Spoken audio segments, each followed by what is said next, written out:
Hi, my name is Donna R. Brown. I'd like to tell you a little bit about myself.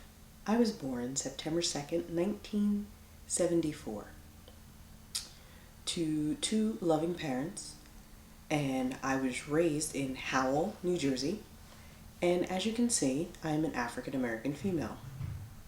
Throughout my life, I have been surrounded by white people, people of the Caucasian, European descent. There was one other African American family on my block, but they moved when I was 8 years old, and I really didn't have contact with them until much later in my childhood. Probably another 10 years had passed before we actually had contact again. But back to being raised in a white neighborhood, I had to be told that I was black, or as my mother put it, there's a cute little anecdote. In kindergarten, there was a little girl and she was looking at me, and I was much lighter then because my mother is what the African American diaspora would call high Ella. Mom was really light. So, yeah, she was looking me over really hard. 5 years old. My mother says that she was sitting next to another woman and they were watching her inspect me. And the little girl turns to me and she goes, "Do you have a suntan?" And I said, "No, I'm a dark person." Made my mother so proud to acknowledge that, yes, I did not have a suntan.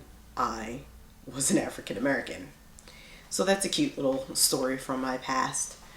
Also, what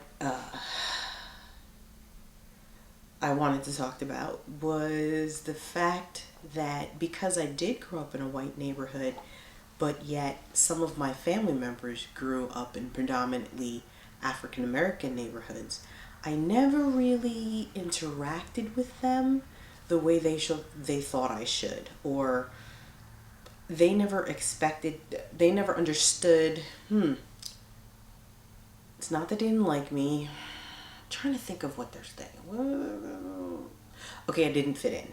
That's a good way to put it. I did not fit in. I speak clearly. I try not to use slang because I want people to understand what I have to say. When I talk to people on the phone, I've realized that it is a need for me to tell them, at least people from the US, that yes, I want you to know I am an African American woman who normally wears a big afro. So I don't waste my time on job interviews with people who probably don't want a Negro person of descent working for them. Anyway, so one day I'm at my sister's house. She lives in Asbury Park, and if you know anything about Asbury Park, it has a high African American population. And at that point, she lived on the worst street ever possible. Yeah, there were shootings, there were drug deals, there were lots of illegal things going on.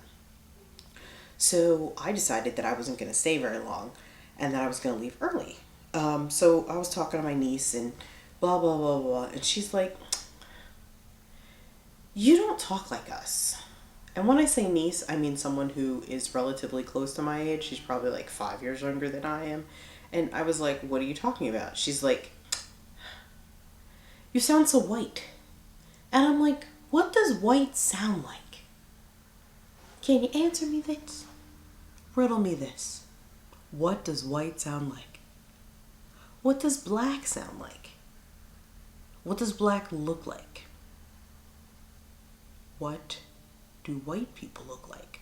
Because white people really aren't white. They're kind of the creamy, kind of mocha-ish. Except the woman that I met from Ireland, she was pasty. Really white.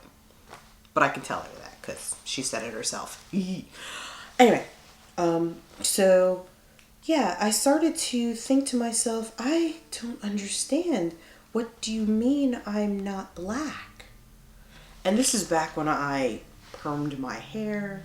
I, try to dress the way a person in the business field would, blah, blah, blah.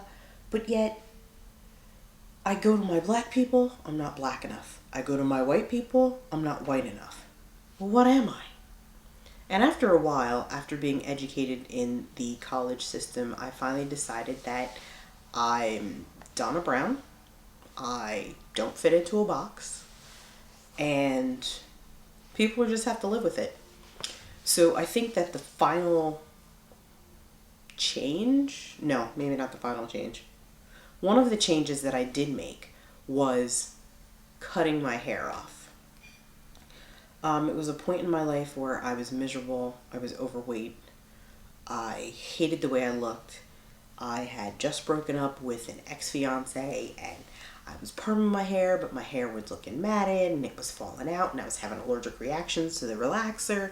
I was chasing the barber. I was chasing people to get my hair done.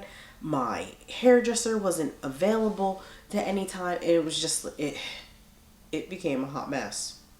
Hot mess. It became a hot mess. So I walked into my mother's kitchen one day with the cutting shears and said, take it off.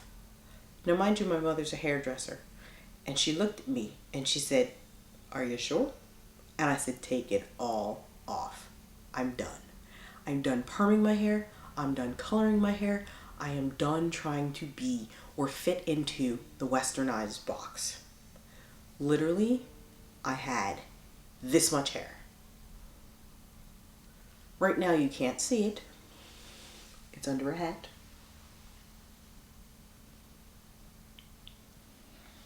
But the braids hold back an afro. So I decided when, it was 10 years ago, I decided right after I came, actually it was before I went to Australia, I decided that I wasn't going to wear my hair in relaxer anymore. And that was the final decision, and I have not looked back.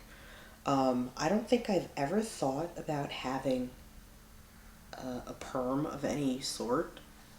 And I refuse. I refuse to go back. It's either braids, afro, or I shave it off. And basically, I love who I am. I love who I've become. I don't like that young lady who is trying to please everyone. I don't like people trying to fit me into a box. And I realized that it wasn't me. I was not the problem. It was those people. Those people with the problem. They were trying to fit me into a box. It was like crabs in a bucket. They were trying to pull me back. Kind of like Marco Corleone says in The Godfather. I try to get out and they pull me back in.